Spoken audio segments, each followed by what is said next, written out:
Shout out nga pala sa lahat ng mga OFW. Alam kong makaka-relate kayo dito.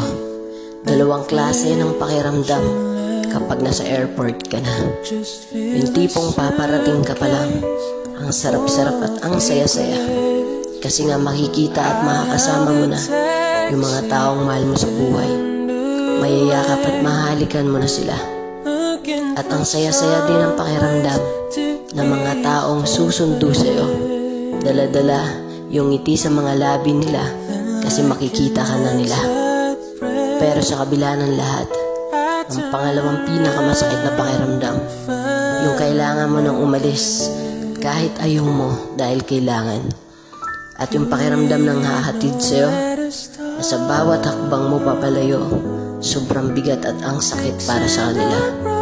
Dahil kahit gusto ka pang nilang makasama, kailangan mo nang umalis dahil kailangan na.